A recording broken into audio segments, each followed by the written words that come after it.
We've all heard the stats about a third of businesses fail in the first 3 years, which is true according to the Australian Bureau of Statistics, the ABS. However, there are a number of stages of business where we can struggle, and today I want to highlight the stages of business so you can see what you're going through is probably perfectly normal. There are also ways, obviously, that we can go through these stages more comfortably and increase our chances of survivability. Welcome to the FAQ Business Podcast for business owners, covering 4 pillars: actionable education, inspiring leaders, businesses like you, and thought leadership where we challenge your thinking. Hosted by myself, Jane Tweedy, I'm founder and lead trainer of FAQ Business Training, where we want to avoid you getting ripped off or ripping yourself off. We'll feature an amazing diversity of guests with lots to educate and inspire you. Let's jump into today's episode of the FAQ Business Podcast.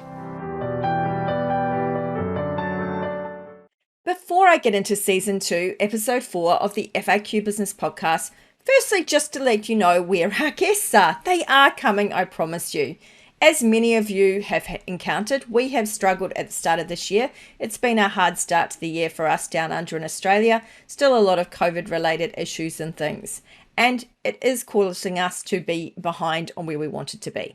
However, we've got the guests lined up. They've filled in their documents and things. We're ready to go. So there will be guests coming up from next week. Promise. But anyway, let's get started with today's episode. Today's episode is an important one because it is talking about business survivability and business stages, which is of course super important. My name is Jane Tweedy and I am host of the FAQ Business Podcast and founding director of FAQ Business Training. I see many businesses one-on-one, in fact over 1,500 in the last 6 years. And in addition, thousands more through training and events. Plus, I have been an active member of some forums and constantly see and hear issues about people struggling at certain stages. And obviously compounded at times like now, where it is really hard in Australia, for instance, to hire good people. They just simply aren't out there. First of all, I just want to look at this stat and where it comes from, this third of businesses failing, and just see, is it true? And then we're going to look at the stages of business and what we can do at each stage to improve our chances of surviving. But also to make you aware that there are stages, there will be hiccups along the way, and it is not a smooth journey. It's kind of always a bit of a roller coaster, a bit of an up and a bit of a down along the way.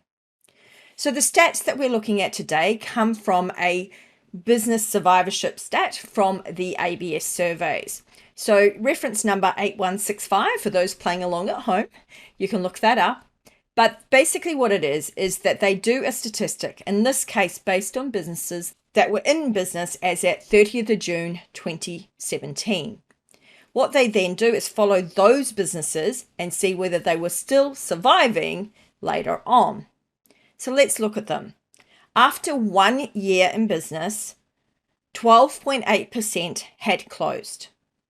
After 2 years in business, so pre-COVID, no impact of COVID here, 22.4% of businesses had closed.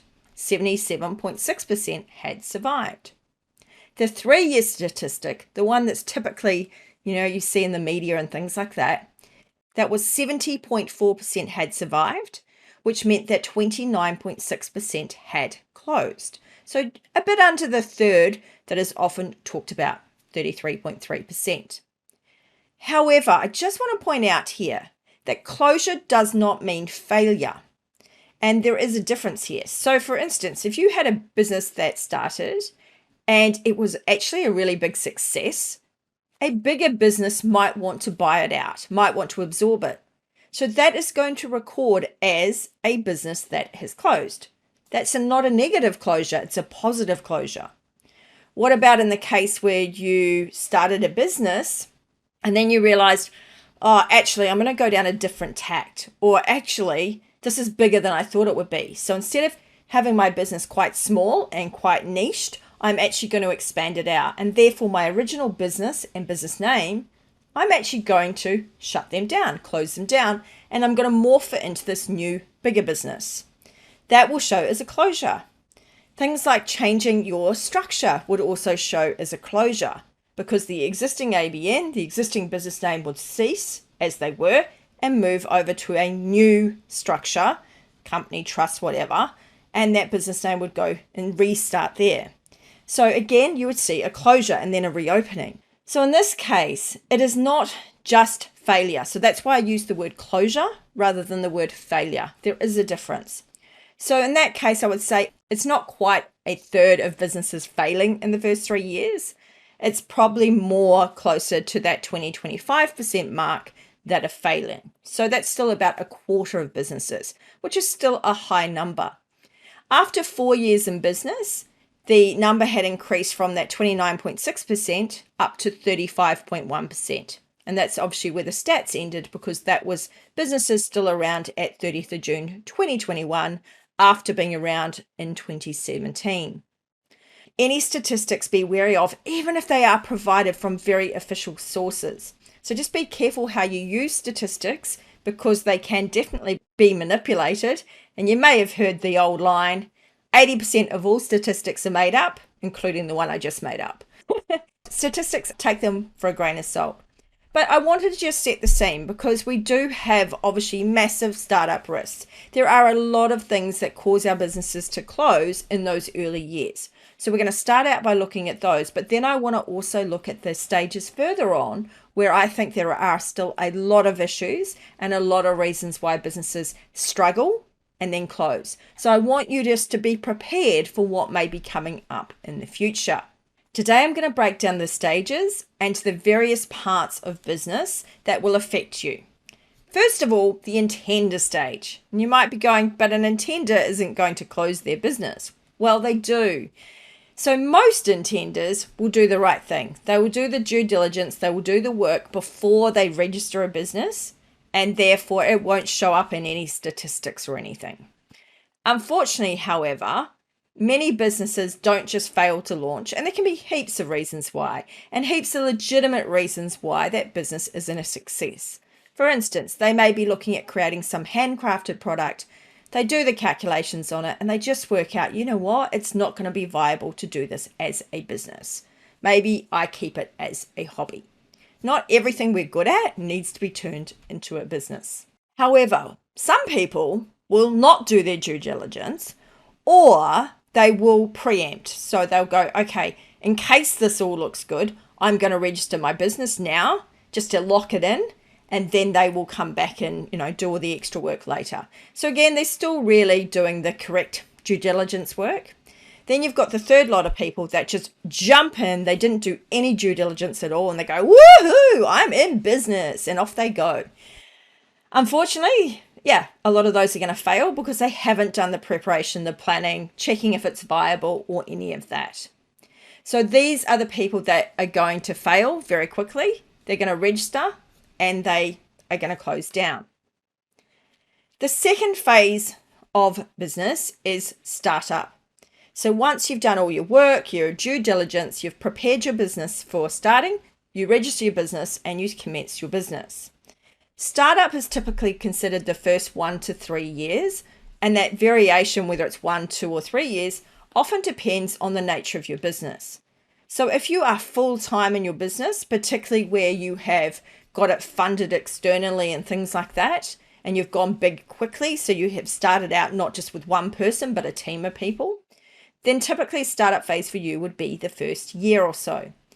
And that first year is going to be obviously hugely taxing and challenging because everything's brand new, everything's been tested and trialed before it's being validated. Yeah, that works. Let's move forward to the next step. The hobby type business, a small business where you've started it on the side, a side hustle, a mum and business, for instance, that's still looking after young children, then they're not doing a full 40-hour week, let alone having other people work for them potentially. Those businesses typically will be in the startup phase for sort of more like 3 years because everything's taking longer and it can be longer to get your business established or to transition to a business that is more of an ongoing business venture. And I have people that come to me and they say, I'm ready to turn my business into a real business. So they really have been sitting in that startup phase for a quite substantial period of time. That's fine, each to their own, and each people go through that different journey. The startup phase has a number of reasons for failure, and this can be often due to that lack of due diligence completed at the intention stage. And therefore, they didn't understand the costs involved. They didn't understand the viability. They hadn't checked that there was actually a market for their product. A lot of times, people actually just get in over their heads. They do not have the capacity to get out of it by themselves, and they often don't reach out for help. I see this a lot with people that are ex-corporate, excellent at one tiny little niche, forgetting that in the corporate world, there was this entire team, this entire organization around them doing all the other tasks. So they didn't have to be the salesperson and the marketing person and the accounting and the technology. Other people did all those functions. They just did what they were good at. And you've got to remember that. So please make sure wherever you are, check out what's available to you as a startup business, because you may be amazed at the services open to you. When I mentioned to people the New South Wales government-funded Business Connect program, they're astounded how much support you can get for free, completely for free. So you get advice and training provided by the government and through people like myself. So we're not shabby advisors by any stretch. And like anything, you're going to get good and bad. There'll be some good advisors and some bad advisors in the mix. So if you have tried that sort of service and had a bad reaction to it because you didn't get a great advisor, try it again.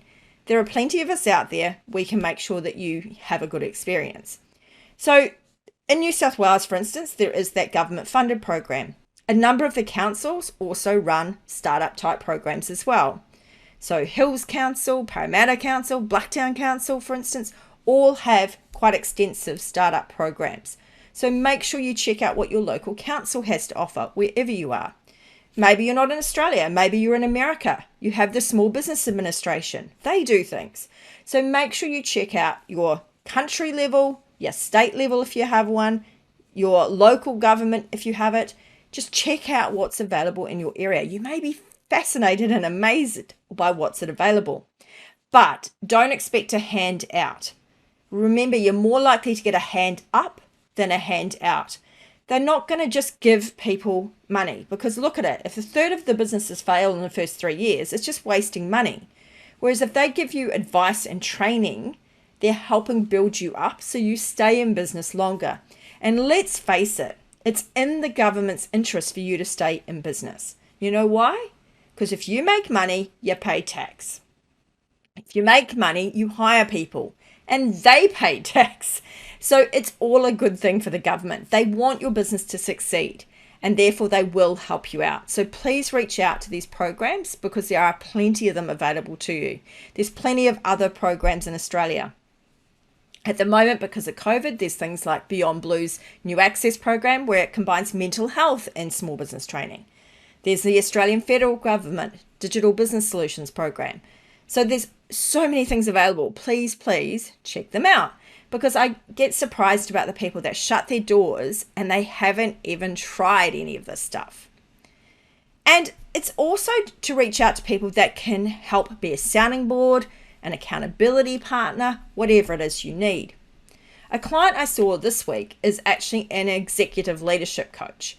So you might be thinking, well, why does she need to go and see a coach or advisor herself? Coaches need coaches.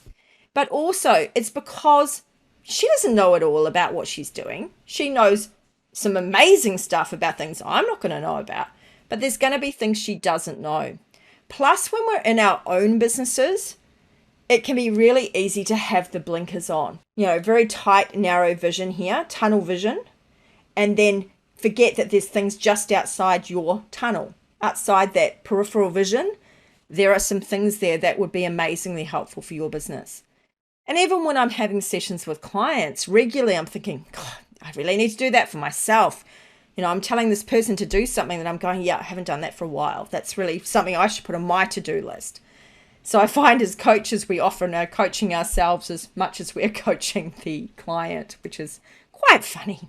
But remember, even if you are a superstar, even if you think you're amazing and know everything, sometimes you just need a sounding board. Another of my clients this week, she literally just had me sit there, really, and listen to her. And she just told me her ideas and what she was doing. And all she wanted to do was to make sure that she didn't sound crazy and she sounded clear in her mission. So it was very clear to me what she was offering and why she was offering it the way she was, because it was quite a unique way of doing it. And it was great. I really enjoyed the hearing from her and hearing her perspective. It was fantastic. So please make sure you do that, because that's all she needed, was somebody to listen and just to validate. That was it. She didn't need advice. She already had the information. She just wanted to make sure she was, not completely off the mark and doing something that was attracting people that maybe was 10% of the population. Just making sure it might appeal to a bigger part of the population.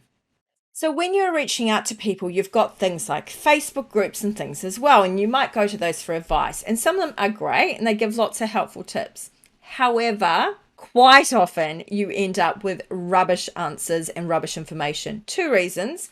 One, they can be giving you referrals that are not actually based on people they've actually used. Or they may be just putting their 2 cents in to have their 2 cents. Or they may be saying something they think is true, but it's actually changed because it's from 10 years old.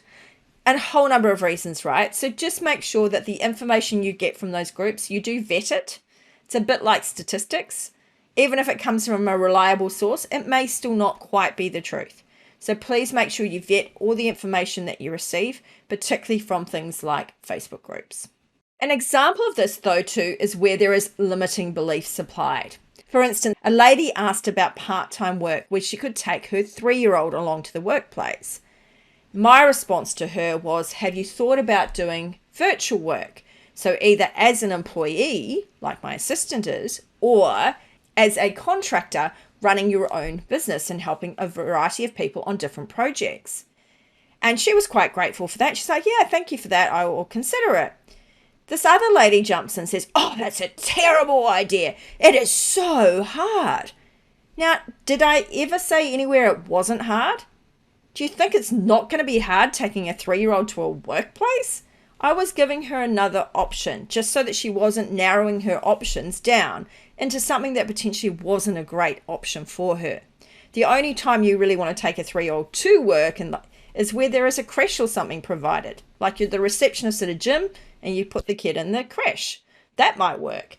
But taking a 3-year-old to an office is not viable in most cases. Most offices will not allow that. So I was giving her something viable.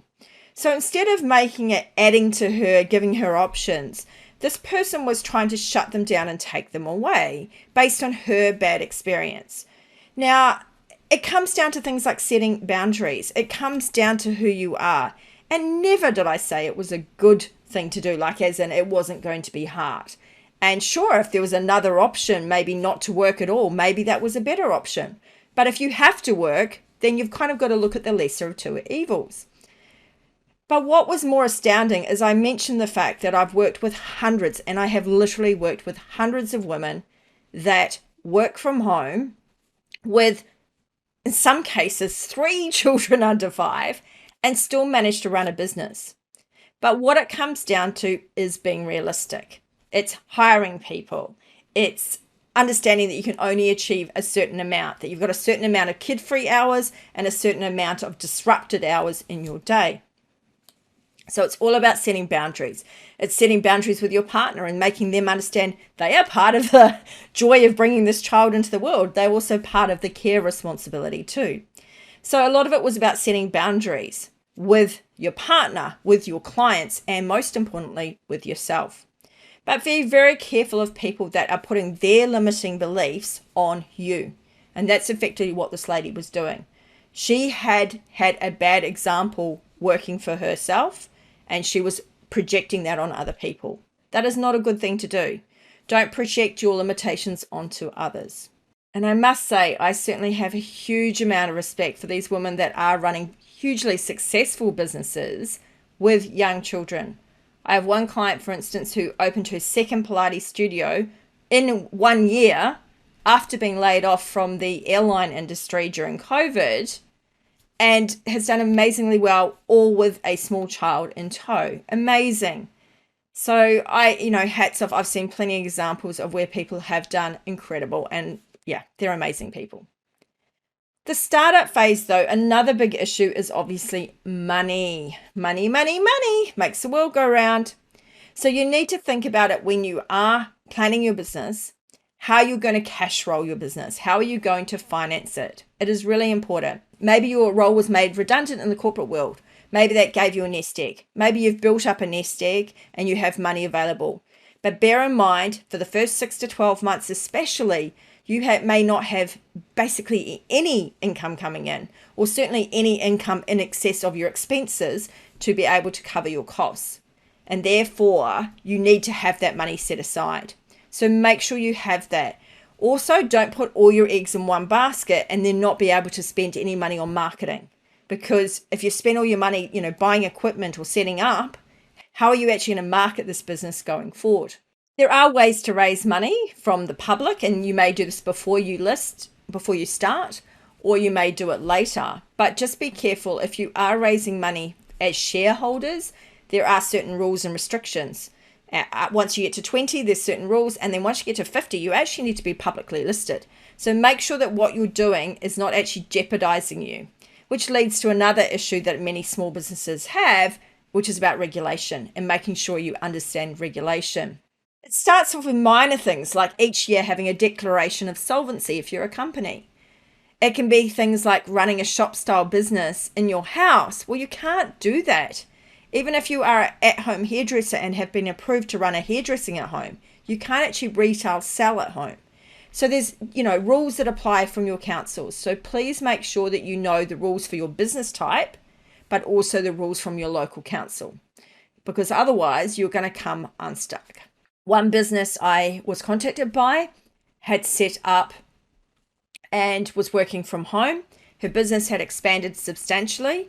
She got reported by a neighbor probably, and that neighbor or that competitor reported her to council, and she got given a 5-day notice that she had to move out of her home doing the business and move into a commercial premises. 5 days to go into commercial premises when it involved food? No chance. No chance. So you really need to understand the implications of what you're doing, because that's obviously going to hugely just derail your business if you can't deal with it. Another issue at the startup phase, which could eat into a lot of your money, is going for a really expensive option instead of a cheaper option. I've seen someone recently who has decided she's going to launch an app. And in itself, that might be okay. But the reality is an app is hugely expensive. And in fact, she spent $20,000 to get work done and a scope done and things like that, to learn that this app that she thought was going to be $100,000 is now going to be $200,000. Now, the problem with that is that's a lot of money. But also remember, that's the first stage. There's going to be things that need to be updated and fixed. As people start using it, they'll say, oh, that's great, but I wish it had this feature. You're always going to want to add to it. So the thing with an app is, if she's paying all that money, that's just getting her the first stage of the app. There's going to be future iterations of that app. There's going to be the need to market that app. You're still going to have to run your business as well. You're still going to have overheads. You're going to have insurance and things that you need to pay. So really think about how much this is actually going to cost you. So what we do suggest people do instead is do what we call minimum viable product. So create something much smaller that you can test in the market. So in this case, maybe instead of an app, she did a website that was extremely mobile friendly so that people could register it onto their home screen, to save it to their home screen, and effectively click on it like it was an app, open it up so it looks like it's an app, and uses like an app, but it wasn't an app, it's an actual website. The problem with it as it is that she hasn't done that validation. So she hasn't worked out, well, if I sell this app, say at $1 a piece, then it's 200,000 sales before she's even covered the cost of the initial stage of the app, let alone ongoing stages, let alone maintenance, let alone all the other costs of running the business and paying for her. None of that was covered. So you got to think about that and go, okay, well, maybe I'm going to sell the app for $10. That's 20,000. So you can see here, what we're doing. We're trying to work out how much do we actually need to sell to make this work.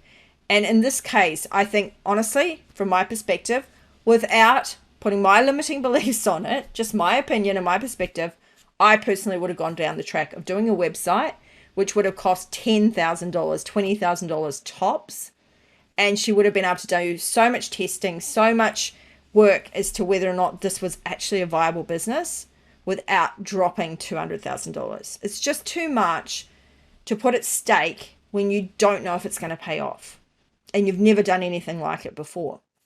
And part of the reason of having to go to an agency to do the app is obviously because she doesn't have those type of skills.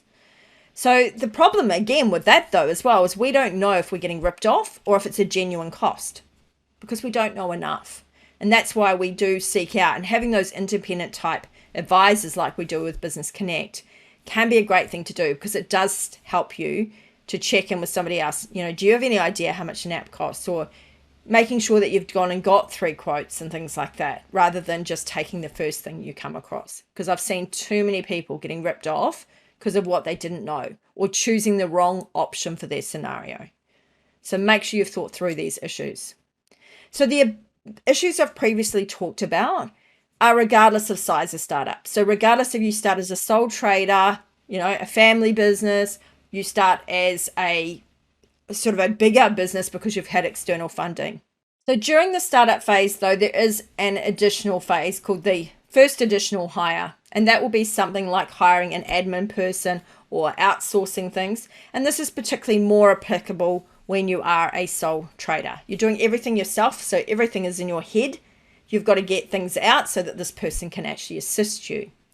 You can look back on my podcast about hiring. Is it a help or a hindrance? And that will help you go through that issue. After the first hire, which may be more admin type related hire, the next hire is a technical hire. And that is where you're getting someone to be you, someone to do the same things you do, your technical skills. And the biggest issue I see here, honestly, is that people do not realize that you cannot just be replicated. You actually are a unique being. You have the only combination of your set of skills, experience, attitude, all rolled into one. Nobody else is going to be you. So you need to remember that, because some people are trying to seek the unicorn. They're trying to seek another version of them, and it just won't happen.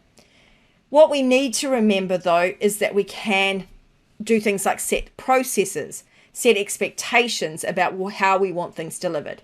So think about a Big Mac from McDonald's. Doesn't matter where you go in the world, you are largely going to get the same thing. You're not going to get 10 pickles in one country and no pickles in another, because that's not how a Big Mac works. A Big Mac's meant to have 2 standard sized pickles in it. So this is where you need to have standardized procedures and things, and make sure that you are getting that through to your staff so that they are delivering in the way that you want them to. For instance, in my business, I could run it 2 ways. I could have people come in and do training that are training under their name on my platform, so they're less of a risk to me. But if they are actually standing up and presenting as FAQ business training, that's a bigger issue. I need to make sure they're more aligned with me. But regardless, I need to make sure that they're not compromising the values of my business. So by this, I mean the 3 key messages that my business is about. So the first one that you'll hear me say a lot is avoiding rip-off. So I do not want somebody that goes around ripping people off. That's just not the right thing to do. So they have got to help others avoid rip-off. So they've got to be quite, free with their information. Not free as in no cost, but, openly give people their information. They need to also be giving real world solutions for real world problems. What do I mean by that? Is it's not just something out of a textbook. This is something they've actually tried and tested in the real world under real world conditions, which, let's face it, are quite different from textbook, where we have a lot of assumptions and a lot of limitations. No, this needs to work in the real world. So that is a requirement. And the third requirement is I want people who are doing the right thing to do the right thing. So if I find out that the person is doing something dodgy, questionable, or otherwise, they're not my kind of people, and they're not a person I want to have involved in my business. So those values, those core messages have got to be agreed by anybody that does anything with me. Same thing with being a guest on my podcast. I share these values with people. They have to acknowledge these values and that they're okay with them. Because if they're not, bye-bye. You're not going to work with me. It's going to destroy my business. So once we've gone through the startup phase, maybe we've hired a few staff, maybe we've got 3 to 5 core people, this is where we have another problem. 3 to 5 core people is just like having one core person in some respects, because what we've done now is we've built up our business to make those people full, to have enough work for all those people to do. So if you only have 3 core people and one of them leaves, what happens? The other 2 have to massively up their workload to absorb that person's workload. So there is that hurdle at that stage. So unfortunately, while you have 3 to 5 core technical staff, for instance, you will always find that you are struggling. It's going to be a really hard phase to go through. So I'm warning you about this now.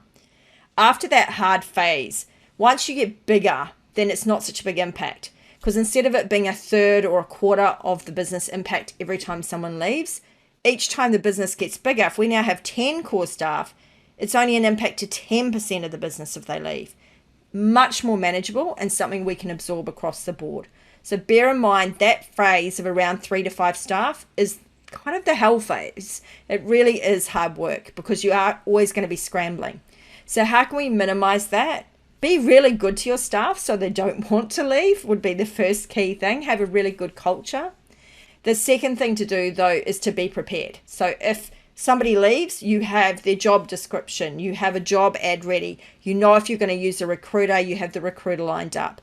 You do not want to start doing that stuff when someone leaves because it's too late. The handover period for most staff is too short to actually get the new person on board. And even if you can negotiate something, like if somebody's only giving a certain small amount of notice, then you need to make sure they're showing you what they do, because they may be doing practices and processes that are slightly different to what you were doing when you gave them the job, and you need to, when you bring it back, make sure that you've absorbed all that information. Even if see if there's any chance that down the track they could come back and do a day or two's training, even if they have moved job, because maybe they've not moved to a competitor, maybe they've just done something a bit different. Bring them back in for a couple of days if they're willing. So try and negotiate something that will make that transition more smooth. So after you've gone through that startup phase, you're now in the established business phase.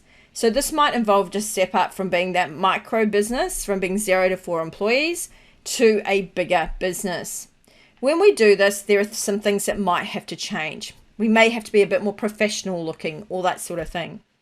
In Australia, small business has different terminology, and certainly around the world, different terminology.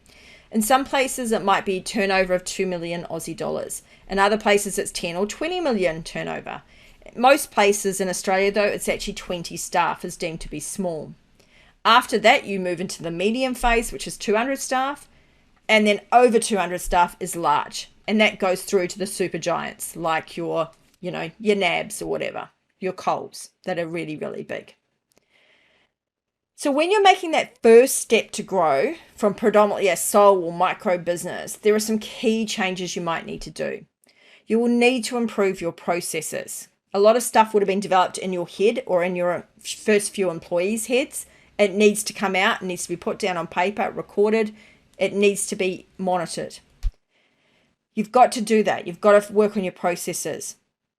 But also you need to start realigning roles. For instance, you may have hired a designer who also was doing some admin work that they don't enjoy doing, they're not great at, simply because that was how you kind of filled a role.